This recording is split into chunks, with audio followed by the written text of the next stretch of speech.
So, have you had any free time to actually watch anything this week, or have you just been snowed under with everything else? No, Apart from I obviously the prep for the pod aside. Yeah. No, I did actually. I watched Talk to Me for my Final Girls Club that I've started going Oh, to excellent. Yeah. as well. So I watched that again. That was good. I still think that film, honestly, my one sort of horror trope that I cannot do is blacked out eyes. And obviously that film is full of it. It really, really scares me from that perspective. So that was good. And it was good chat about that as well. Also, I made Chris watch The Invitation last week because I think it was on Film 4 and I'd seen the trailer and I was like, oh, that kind of looks like Ready or Not. It was not good. It was really, really a bad film. Like just so predictable, like a couple of jump scares, whatever, but just really, really painful to get through to the end. What and was then that? I also Who was in that one again? Oh, I can't remember her name. She used to be in Hollyoaks, then she ended up in Fast and Furious, a British actress. Oh, yeah, she is getting married to. She's marrying into a rich family, isn't she? Is that the one? Yes, Yeah, no, yeah, she's not marrying into them. She does a random DNA test and she finds out that she's yeah, related to them. yeah. It was not good. Although the lead guy who played the sort of like head of the family, he really reminded me of like a young Sean Connery. And then I went on IMDb afterwards, and it turns out he was actually from Edinburgh. He was just putting on a kind of plummy English accent. But yeah, don't waste your time. It was painful to get through. I also watched The Leopard on Netflix because I studied the novel in comparative literature at uni. Absolutely loved it. What an adaptation. That was stunning. So 6 episodes, the score, the costumes, the performances are absolutely beautiful. It's got Kim Rossi Stewart in it, who is actually a half Scottish, half Italian actor. He's the lead. He's playing the prince, and he is absolutely phenomenal. But I mean, all the cast are great, and interestingly, it's what do you call it? Monica Bellucci and Vincent Cassel, their daughter is in it. She plays the sort of vampy sort of social climber, but it's such a good story and it's a brilliant adaptation. I think people might be turned off because it's a kind of period drama, but it's so much more than that. It's like set in the rise of Garibaldi, so it's all like sort of political and scheming and people sort of social climbing and what that means for the sort of aristocracy of the time. It's just it was excellent. I completely binged it all in one sitting. It was so good. And then last night I sat down to watch The Outrun because that's now on Netflix as well, and I haven't seen that. And I was absolutely sobbing. Like Saoirse Ronan is so good in it. Honestly, what a performance. Like she totally captures addiction. I think her accent is actually quite steady for the vast majority of the film. She's not doing the Orcadian accent. It's just a sort of like, I would say like Central Belt with a lilt, because obviously her parents are English and she's lived in England for a long time as well.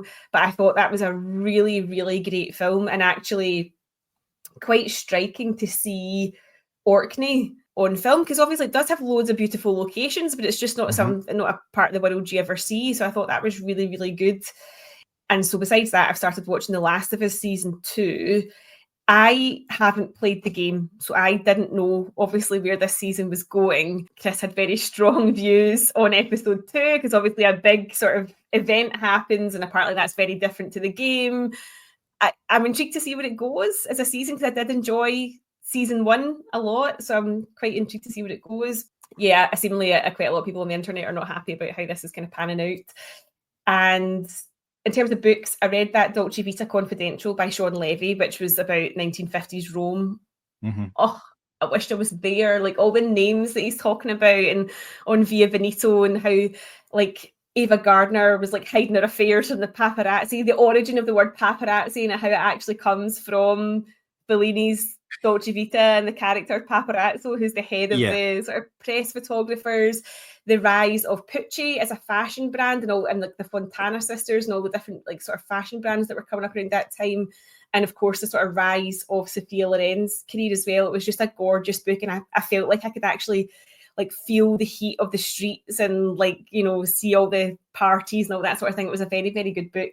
And if you like sort of cinema history and sort of just like kind of, because obviously it talks about the establishment of like Cinecittà in that area and all the, what was it they called? Swords and Sandals films that they made in that era and stuff like that. It was just, it was a great read. It was cinema history, but also kind of like history of post-war Rome as well, and how different filmmakers sort of scraped a career out of neorealism, obviously, and how that sort of came to be as a result, obviously, of World War II. But it was such a great read, and I think if you like sort of history with like cinema and stuff tied into it, it's definitely worth seeking out.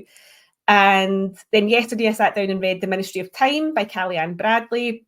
It's very rare for me to actually sit down and read a book in a day, but I did it yesterday because I couldn't put it down, about a woman who works for the ministry, obviously, and she's has to act as a bridge because they've discovered a time travel portal, and these bridges are all given people from different eras in history. So hers is from 1847, and he's a naval officer who survives a shipwreck in the Antarctic. So they bring him back, and he has to adapt into the 21st century, and obviously chaos ensues. But I could see that becoming a sort of film as well. Do you know that way? Sometimes you read a book and you think, oh, this would make a good sort of mini series or like a really interesting film plot, and it definitely felt like that when I was reading it. So that's definitely one worth checking out. And also, I think if you go into the bookshops, it's got 4 or 5 different front covers, all in different sort of colours and stuff like that, which I think is quite cool. Nice. Oh, that's good. I like it when there's all these different editions of things. Yeah, I like that as well. What about yourself? What have you been watching in amongst all the worky stuff? Well, I watched. I did a rewatch of Captain America: First Avenger for no other reason than I quite fancied watching it. I think it's one of probably because Captain America: New World Order is out, and I'd seen that, and I wanted to go back and rewatch one of the earlier ones, and it holds up. It's a really good film. It's a very good Stanley Tucci performance in it as an ex-German scientist, which is quite good. He's a good guy in it as well. So yeah, that's all good. I also watched The King's Man, which is the that's a great Kingsman, film. Yeah, which is the one with the shepherd and all this sort of stuff, and that again holds up really well. There's, I think, is it Harris Dickinson that's in it? He's the son of the Duke's character in it, and I think it's him. Yes, it is. He's in it as well. So that was a good film as well. I saw a film called Jules as well, Jules, which is on, I think it's on Netflix. It's Ben Kingsley as this doddery old guy who hears this crash in his back garden and finds that an alien spaceship has crashed in it. And there's this wee alien guy, and he tries to ignore it for a couple of days. And he's, like I say, he's a wee doddery old guy. He's like, he lives in a sort of Midwestern town, and he's always like going to the local town council meetings and complaining about, there isn't enough sidewalks and all this sort of stuff. And then so he goes along and he says, there's a spaceship in my back garden. Of course, they'll ignore him because he's just been talking nonsense for years.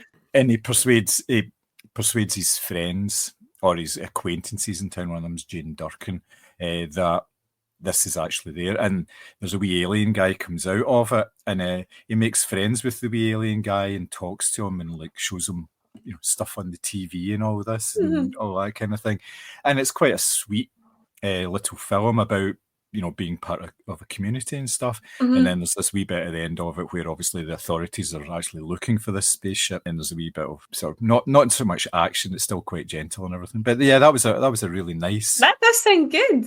Yeah, I was one it's when we were on holiday and I was kind of looking for something that I hadn't seen before, and that popped up and I thought, yeah, I'll give that a go, see what it's like. Yeah. And I'd never heard anything about it. It was from like 2 years ago or something, and it was just it wasn't even like highlighted to him in the algorithm. I was just searching through things, and I thought, yeah, it looks quite good. Looks quite nice.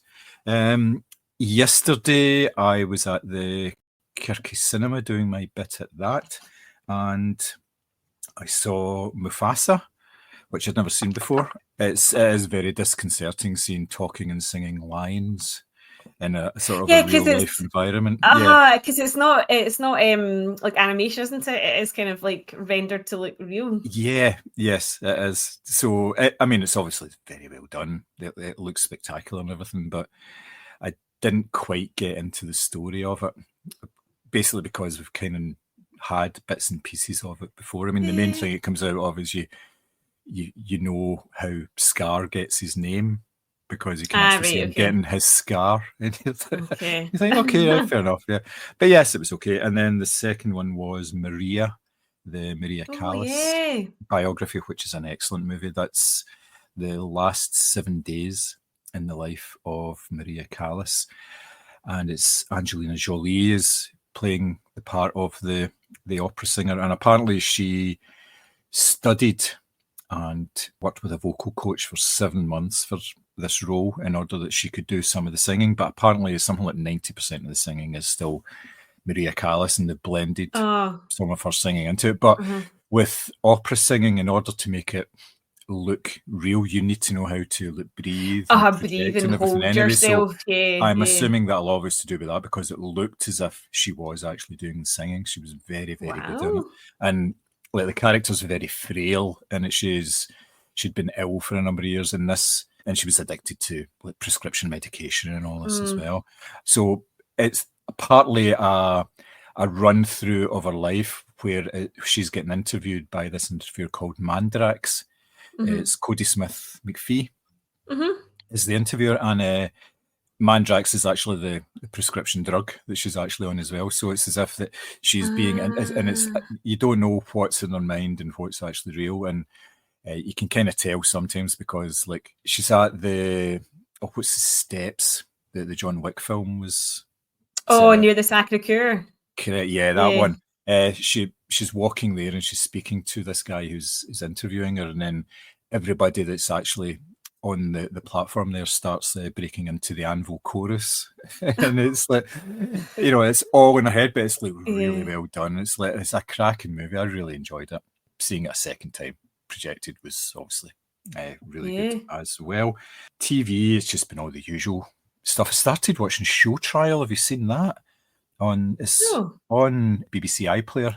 It goes through an investigation into a murder. I think there's been 2 seasons of it, and I'm just watching the first season. It was recommended to me, and it's this university student disappears, and then they find their body, and it's all the people that's involved in the actual disappearance. They have suspects and everything. So it's told from like 3 different points of view. It's told from the point of view of like the police. There's a point of view of the suspects, and it's also from the CPS. And I think it leads up to the whole trial aspect of it. First couple of episodes is all the sort of background and the investigation, and then I think like the last 3 or 4 episodes is just going to be like sort of solid, the trial and the aftermath and everything like that. So it's pretty decent actually. There's not really anybody particularly famous in it, but it is a pretty good show. And I also watched the first episode of Mobland, which is on Paramount, which was excellent. It's really good. You've got Tom Hardy, Pierce Brosnan. There's all sorts of folk in it. It's like one of these, like, it's an overabundance of talent in this, and it's about a sort of gangland boss and his underling who are trying to sort of expand their own business, but also trying to keep the peace between all the other sort of crime families out there as well. And the first episode pretty much focused on the Tom Hardy character, who is basically the right-hand man for the crime boss, and he basically fixes everything. Any problems he fixes, but then there's this one problem that comes up. The son of a rival gang boss has gone missing after a night out with the son of his crime boss's family. And it's just all starting to kick off from there, but it's really, really good. It's kind of gritty. There's not been anything in the way of violence in it. It's all just been intimidating conversations, which there's one bit where he's speaking to somebody in a club, and he wants to get the CCTV footage, and he says, "This is what you're going to do for me. You're going to get this footage. You know who this is who I work for and all that." And the guy behind the bar who also owns it, he says, "You could just be saying that and all that. You could just be pulling my leg and all this." And the guy says, and Tom Hardy character says, "This is me at 1. Do you want to see me at 6?" And the mood in the room just goes right away, and you're thinking, and it's all just him imposing himself on other people. It's really, really good. It's that I'm looking forward to watching more episodes of that. I think there's only 4 of them so far. They're doing it on a weekly basis rather than just dropping it all at the one time. And that's pretty decent. Do you know, that's getting really good reviews, but I was going to watch that Havoc last night, the Tom Hardy film that's directed by Gareth Evans, and then I saw a couple of things on Twitter and people saying they couldn't make it past the first 15 minutes, so that's why I watched The Outrun instead, which was really disappointing because I was thinking, what a pairing, you know, obviously Gareth Evans and Tom Hardy, absolutely. but it's not getting the best reviews, which is a shame because it's strange that those two have come out at the same time, and Mobland's definitely getting a lot more praise. But that's why I ended up swapping to a different film last night because my intention was to get my Tom Hardy fix, but apparently it's not that great. I might still watch it because it's Tom Hardy. yeah. Well, last night I watched another film which I'll actually talk about later because it's a substitution for one of my picks because I wanted to rewatch Big Bad Wolves, but I couldn't find it. So I thought, well, rather than just going from, you know, Wikipedia and stuff like that, I'll choose another one. So I did. So we'll talk about that later on, obviously.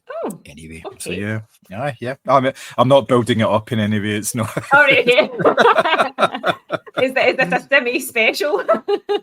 Well, actually, it's the first in a series of films. Yeah, I think there's been 3 of them. So yeah. I feel like this is an episode that is definitely made for Sammy because you could have like all of his cocaine shark and Velocipastor and all the other stuff that he watches that would definitely fit in really nicely to this sort of theme. It's very tempting, isn't it, to go down that sort of route? So yes, but yes, it's all good. So yes, there we go. That sounds good. I think I saw a trailer for Mobland in the cinema actually because it's got quite a lot of the cast, coincidentally, of the Thursday Murder Club, which is the Richard Osman books that I've read because they're coming to Netflix later on this year because it's like Helen Mirren, I think, is in it as well, isn't she? She is, yes. I saw I don't know why I even bother, and I know I've spoken of this before, the MSN newsfeed. And there was something about that on Thursday, like you say, when the initial images come out, one of the headlines was controversy over the casting of the Thursday Murder Club. And I actually went in, I know I shouldn't have, but I went in and read the article. And the article was saying that the character that Pierce Brosnan plays isn't as hot as Pierce Brosnan. Oh, I will actually give that because I found the casting of that really weird because in my head, the way he describes him in the book, Ron is like this.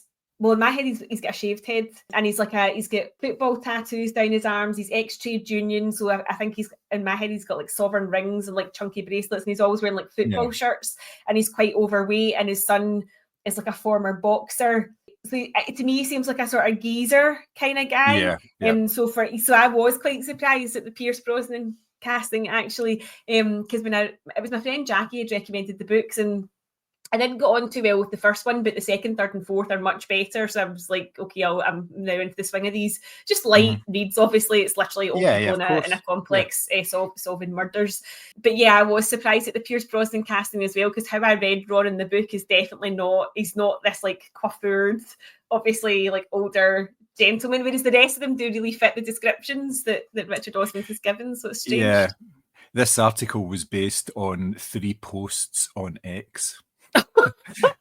three people complaining about this, not thousands, not an outcry and a petition being raised. 3 people on X, and deep one of them, journalistic insight.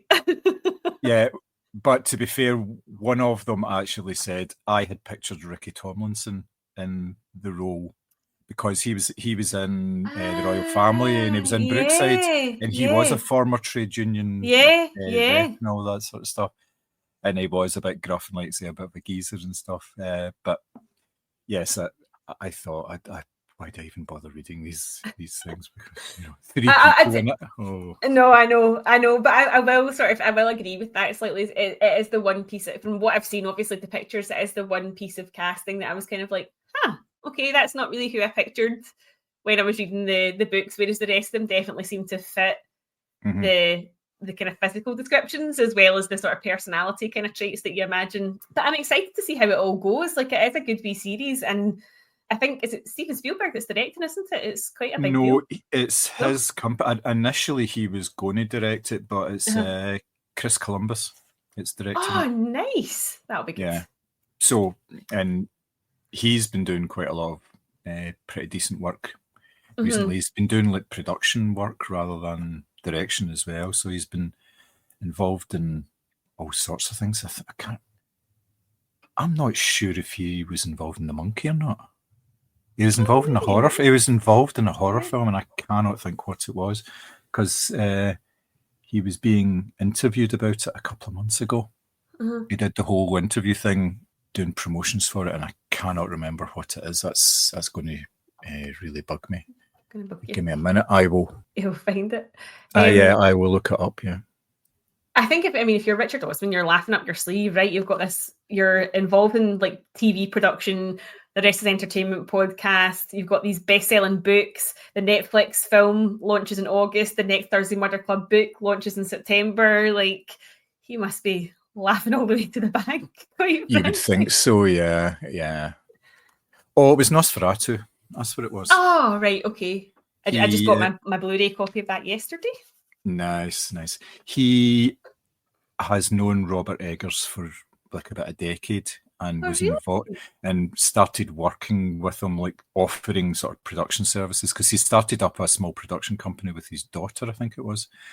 And it was really to promote smaller films, not going to produce these sort of bigger films. And obviously it's grown a wee bit, obviously, with the likes of Nosferatu. But yeah, he's worked with Robert Eggers a couple of times, and he gets on really well with him. A pairing, would you? Because Chris Columbus, I think, sort of family friendly, and obviously Robert Eggers is like very like grim horror. So yeah, I think that they have an awful lot of stuff in common, and I think what he was saying was they got on really well because they speak the same language about film. They understand what's involved in a film, whether it be a comedy or whether it be a horror film. There are certain things that need to be done, and he's the kind of producer that guides rather than imposes. He doesn't give notes and things like that, which is quite nice. And he's the way he was speaking about his relationship with Robert Eggers and the films that they've done, he was like gushing about them. He was just so enthusiastic about them and so happy about the way they turned out. And he was saying, yeah, we had conversations, but this is all Robert Eggers. This is all his vision. He wasn't trying to take any of the credit or anything like that. He was saying, yeah, we were involved, but yeah, it's all down to him. Everything that you see on screen is down to him. So it was really nice. Actually, he came across really well in the interviews, and plus he was obviously wanting to talk about. He was quite happy to talk about like Home Alone and Harry Potter and things like that as well. So yeah, it was good. Yeah, you get. It's nice when you get these sort of insights into these filmmakers and the way that they pay it forward. They're doing stuff for other people based on, and they're using their own experience and they're spending their own time doing it, because he pretty much put his own directing career on hold in order to do the Nosferatu stuff because it was such an intense piece of work and it took such a long time to do. And I think it was like the tail end of the pandemic and all that as well, where they started also.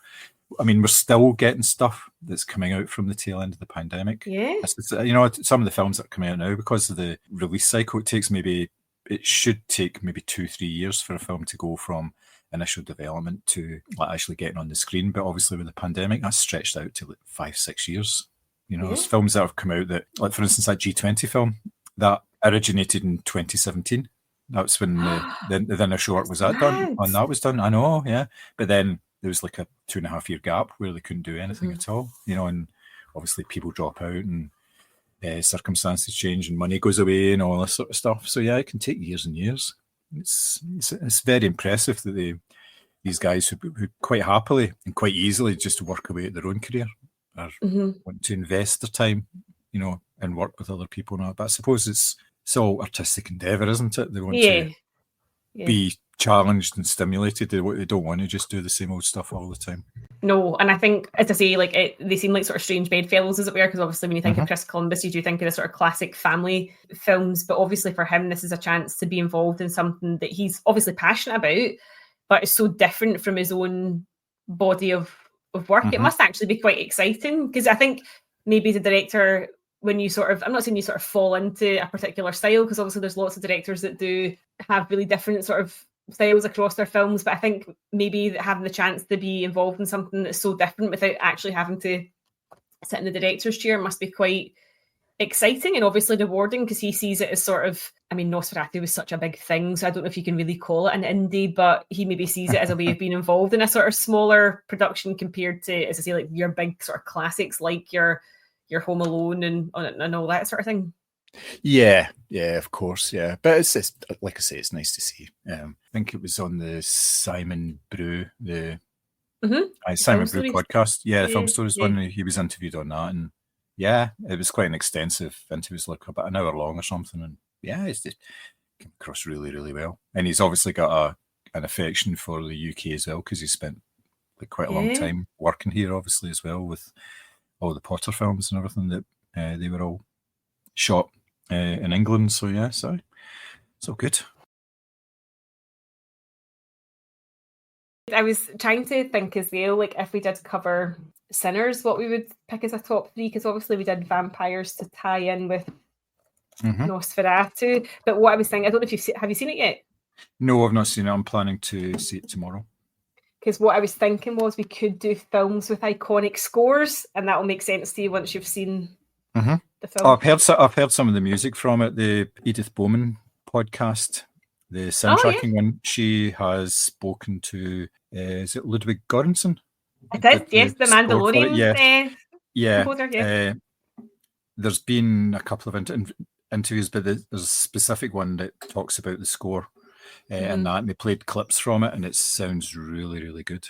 Sounds excellent. I have not stopped listening to it. Like, there's one song in particular that is a complete earworm to the extent where I'm going to have to actually take it off of Spotify because it's just constant. I'm actually going to try and catch the first.